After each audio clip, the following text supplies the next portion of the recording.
Assalamualaikum warahmatullahi wabarakatuh. Kami dari kelompok 4. Di sini kami akan membawakan materi bab 7 tentang Pancasila sebagai dasar nilai pengembangan ilmu. Saya di sini akan menjelaskan sedikit tentang pengetahuan, ilmu, dan perbedaannya.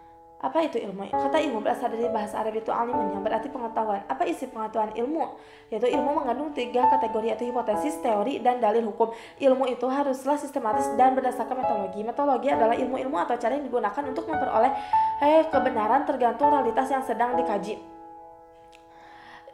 Kalau data yang baru terkumpul sedikit atau belum cukup, ilmuwan harus mengeluarkan hipotesis. Hipotesis adalah dugaan pikiran berdasarkan sejumlah data. Pengetahuan secara etimologis, pengetahuan berasal dari kata bahasa Inggris yaitu chronology, encyclopedia of philosophy. Dijelaskan bahwa definisi pengetahuan adalah kepercayaan yang benar. Menurut Gajalba, pengetahuan adalah apa yang diketahui atau hasil pekerjaan yang tahu. Yang dimaksud pekerjaan tahu tersebut adalah hasil dari kenal, sadar, insaf, mengerti, dan pandai. Jadi pengetahuan adalah hasil proses dan usaha manusia untuk tahu. Menurut Gajalba mengumumkan bahwa pengetahuan yang dimiliki manusia itu ada 4, yaitu pengetahuan biasa, pengetahuan ilmu, filsafat, dan agama. Perbedaan pengetahuan itu terlihat dari sifat sistematisnya.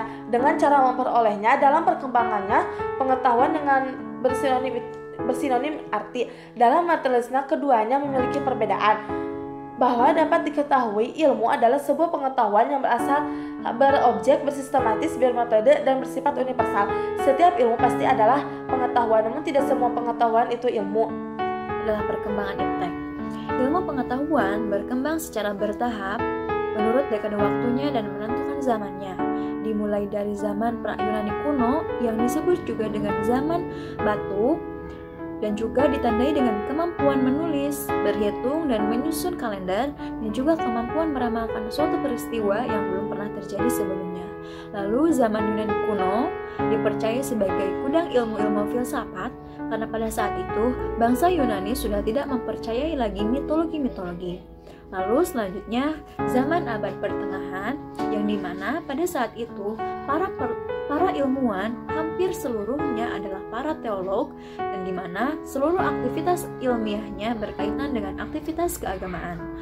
Lalu zaman Renaissance, dimana zaman Renaissance itu merupakan era kebangkitan, kembalinya pemikiran-pemikiran yang bebas dari dogma-dogma agama.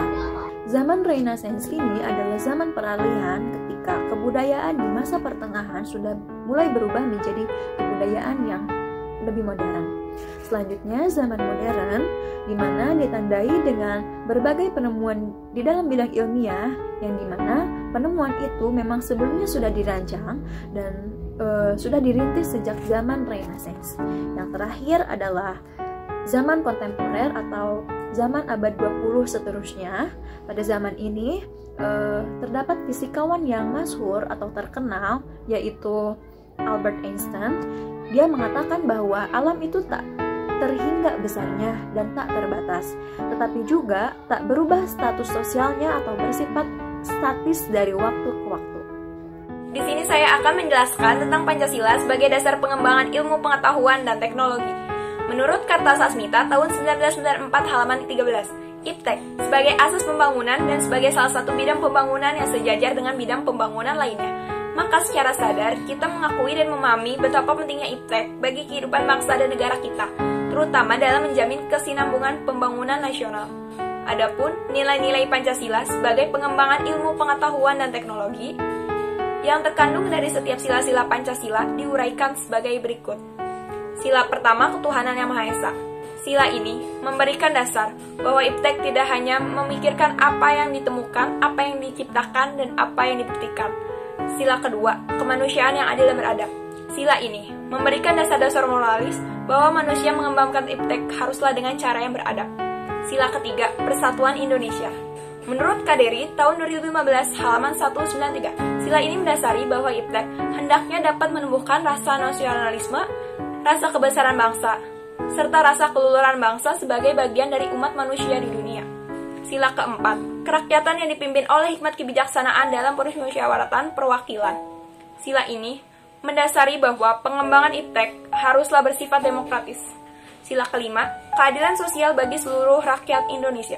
Sila ini sebagai dasar dalam pengembangan iptek dalam menjaga keseimbangan keadilan dalam kehidupan manusia.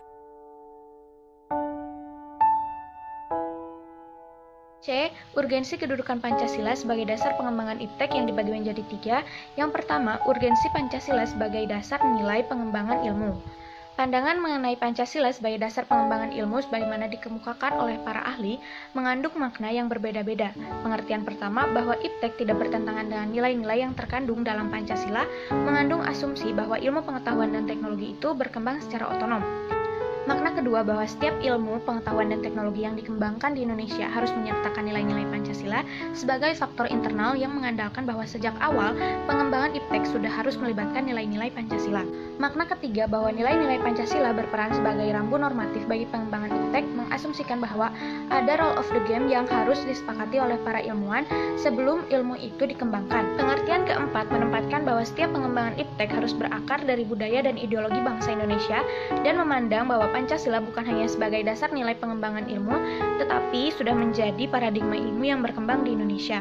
Yang kedua, alasan diperlukannya Pancasila sebagai dasar nilai pengembangan ilmu.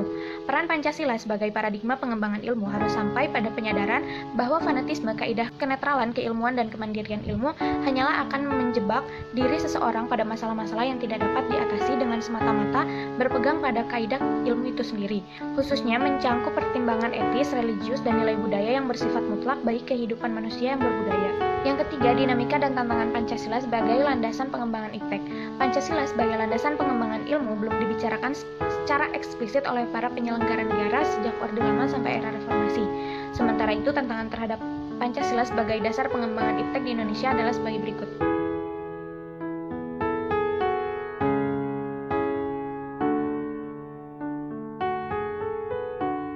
Ini saya akan menjelaskan bagaimana hubungan antara Pancasila dengan kesehatan masyarakat. Sila pertama yaitu ketuhanan yang Maha Esa. Pelaksanaan ketuhanan yang Maha Esa dalam kesehatan masyarakat adalah dalam setiap pelayanan kesehatan yang diberikan terhadap masyarakat tidak boleh sampai menyimpang dari ajaran agama. Sila kemanusiaan yang adil dan beradab merupakan suatu sikap atau perbuatan manusia yang berdasarkan hati nurani dengan perlakuan sesuai bagaimana mestinya. Perlakuan yang diberikan haruslah sesuai dengan harkat dan martabatnya sebagai makhluk Tuhan yang sama derajatnya dan sama atas hak serta kewajiban. Kemanusiaan yang adil dan beradab memang seharusnya sudah dirasakan secara merata oleh masyarakat Indonesia, terutama di bidang kesehatan. Persatuan Indonesia merupakan sila ketiga dari Pancasila. Sila ini dapat diamalkan dengan melaksanakan kepentingan negara sebagai kepentingan bersama di atas kepentingan pribadi dan golongan. Dalam hal ini perlu adanya partisipasi masyarakat untuk kepentingan bersama bangsa Indonesia dalam konteks kesehatan. Kerakyatan yang dipimpin oleh hikmat kebijaksanaan dalam permusyawaratan perwakilan merupakan sila keempat Pancasila. Sila ini dapat dimaknai bahwa asas demokrasi bersumber pada nilai-nilai kehidupan yang berakar dalam budaya bangsa Indonesia. Perwujudan sila keempat dalam lingkup kesehatan dapat dilihat dalam peran masyarakat dalam berpartisipasi pengelolaan dana desa di bidang kesehatan. Sila kelima, keadilan sosial bagi seluruh rakyat Indonesia. Artinya dalam melakukan pelayanan kesehatan kita tidak boleh membeda-bedakan perlakuan terhadap masyarakat yang satu dengan yang lainnya, karena semua masyarakat Indonesia adalah sama dan merata. Selain itu juga kita harus memberikan hak masyarakat sebaik mungkin dalam melakukan pelayanan kesehatan.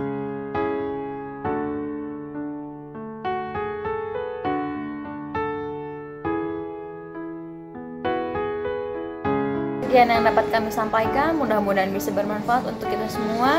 Terima kasih atas perhatiannya, mohon maaf bila terdapat banyak kesalahan dari penyampaian kami.